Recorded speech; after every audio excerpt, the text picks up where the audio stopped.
ప్రియమైన సహోదరి సహోదరులకు ప్రభు పేరట వందనాలు. అందరికీ ప్రైజ్ లార్డ్. అందరు బాగున్నారా? మీ అందరి గురించి ప్రార్థన చేస్తూ వస్తున్నాము. మీరు ఎవరైనా కొత్తగా ఛానల్ చూస్తున్నట్లయితే దయచేసి సబ్స్క్రైబ్ చేసుకోండి. అదేవిధంగా ఇతరులకు కూడా తెలియచేయండి.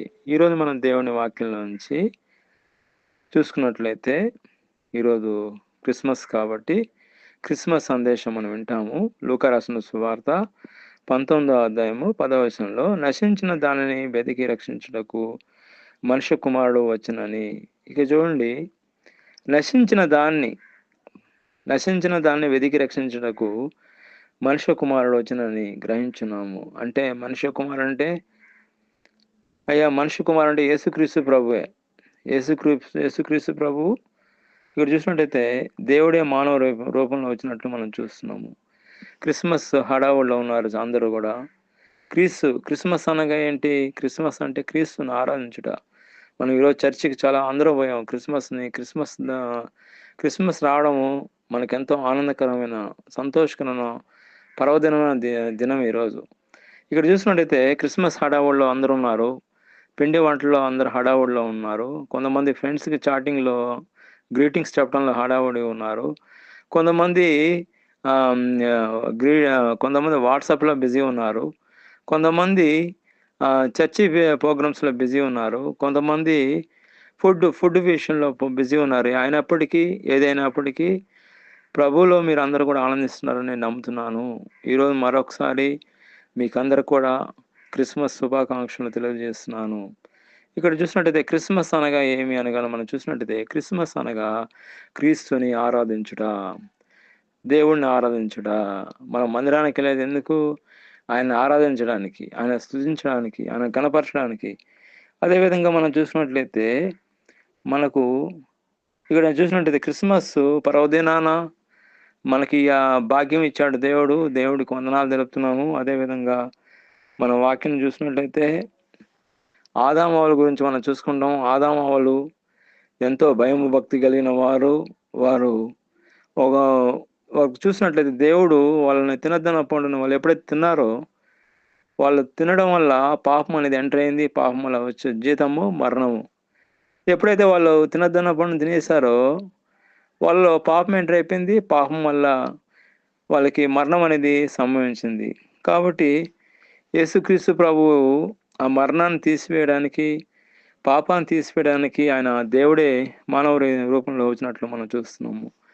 అది ఆదికాండము 3వ అధ్యాయము 15వ వచనంలో చూసుకున్నట్టయితే, మరియు నీకును స్త్రీకిని, నీ సంతానముకును ఆమె సంతానముకును వైరం కలుగజేసేదను. చూడండి, ఇక్కడ దేవుడు వాగ్దానం నమ్మదగినది. దేవుడు నమ్మదగిన వాడు. ఆయన వాగ్దానం చేశాడు. ఏం చేశాడు? ఆయన మరియు నీకును స్త్రీకిని, నీ సంతానంకు ఆమె సంతానంకు వైరం కలిగజేస్తా అంటున్నాడు. గొప్ప దేవుడు మన దేవుడు.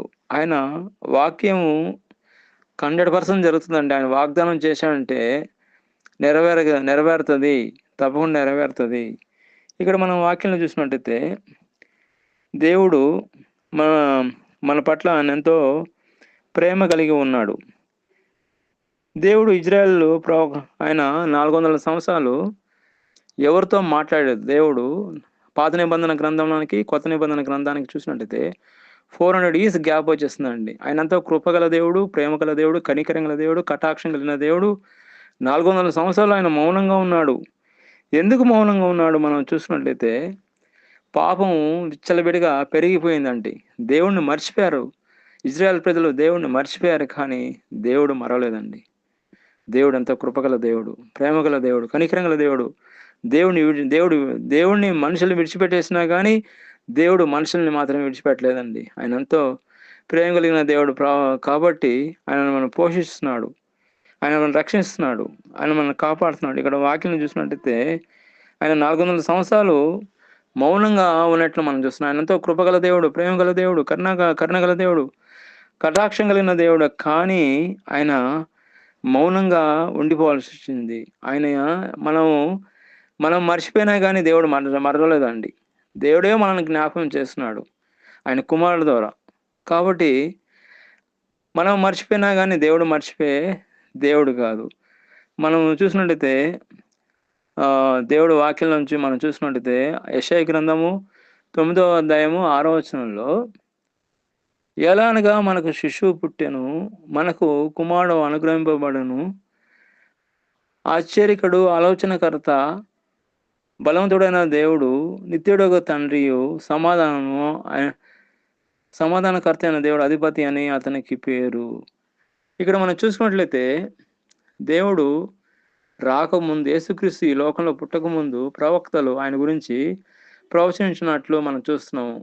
ఏ విధంగా ప్రవచించారంటే, యేసుక్రీస్తు ప్రభు ఈ లోకంలో పుడతాడు అని వాళ్ళు ముందుగానే చెప్పేశారండి. అదేవిధంగా యెషయా గ్రంథము 7వ అధ్యాయం 14వ వచనంలో, కాబట్టి ప్రభువు తనే సూచన నీకు చూపుచున్నాను, ఆలకించుము, కన్నిక గర్భవతి కుమారుని కని ఆయనకు ఇమ్మానుయేలు పేరు పెట్టును అంటున్నాడు. ఇక్కడ చూసినట్టయితే ఇమ్మానుయేలు పేరు దానికి అర్థం ఏంటంటే దేవుడు మనకు తోడని అర్థం. కాబట్టి ఇక్కడ వాక్యంలో చూసినట్టయితే దేవుడు రాకముందే ప్రవక్తలు ఆయన గురించి బయలుపరిచారు. యేసుక్రీస్తు ప్రభు ఈ లోకంకు వస్తాడని వాళ్ళు ముందుగానే గ్రహించి వాళ్ళు ప్రవచించినట్లు మనం చూస్తున్నాము. అదేవిధంగా మనం చూసినట్టయితే క్రిస్మస్ చాలా ఇంపార్టెంట్ అండి. క్రిస్మస్ అనగానే ఏదో కొత్త బట్టలు వేసుకోవడం, అదేవిధంగా పిండి వంటలు చేసుకోవడం కాదు, కానీ దేవుడు కార్యాన్ని మనం గుర్తు చేసుకోవాలి. ఆయన ఈ లోకానికి ఆయన దేవుడే మనిషి లాగా రావడం మనం గుర్తు చేసుకోవాలి. ఇక్కడ వాక్యం చూసినట్లయితే మత్తయి రాసిన సువార్త 1వ అధ్యాయము 23వ వచనంలో, ప్రభు తన ప్రవక్తల ద్వారా పలికిన మాట నెరవేరినట్లు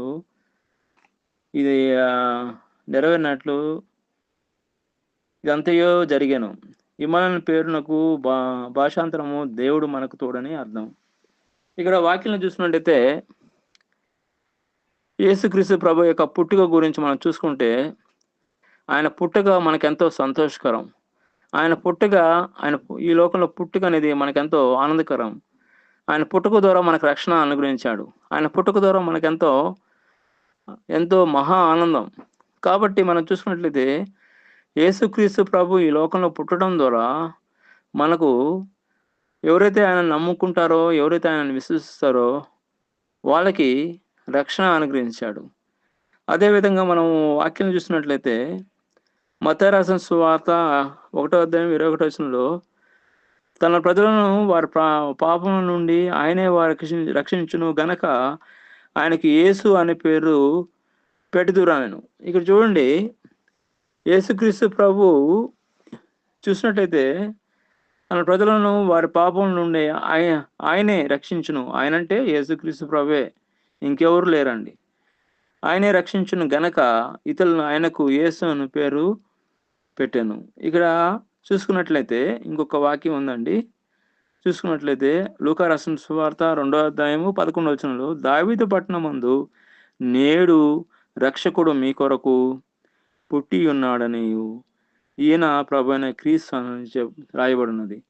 ఇక్కడ చూసినట్లయితే దావీదు పట్టణమందు నేడు అని అంటున్నాడు. నేడు అంటే యేసుక్రీస్తు ప్రభు పుట్టి ఇప్పటి వరకు 2020 సంవత్సరాలు అయిపోయింది. నేడు అనగా ఏంటంటే అర్థం ఏంటంటే, ఈరోజు ఎవరైతే దేవుడిని అంగీకరిస్తున్నారో, దేవుడిని నమ్ముతున్నారో వాళ్ళ గురించి దేవుడు హృదయాన్ని తెరిచి ఉన్నాడు. ఆయన ఎవరైతే అంగీకరిస్తారో, ఎవరైతే ప్రభువుగా అంగీకరిస్తారో వాళ్ళ హృదయంలోకి వెళ్ళి దేవుడు రక్షణ మారుమనస్సు అనుగ్రహిస్తాడు. కాబట్టి నేడే రక్షణ దినం, నేడే ఈ రక్షణ దినం. కాబట్టి ఎవరైతే రక్షణ పొందలేదో, ఎవరైతే ప్రభువుని అంగీకరించలేదో, ఈరోజే ప్రభుని రక్షకుడిగా ప్రభువుగా అంగీకరించండి. క్రిస్మస్లో ఉన్న ఆనందాన్ని పొందుకోండి. దేవుడి యొక్క వాక్యాన్ని దీవించిన గాక. ఆమేన్.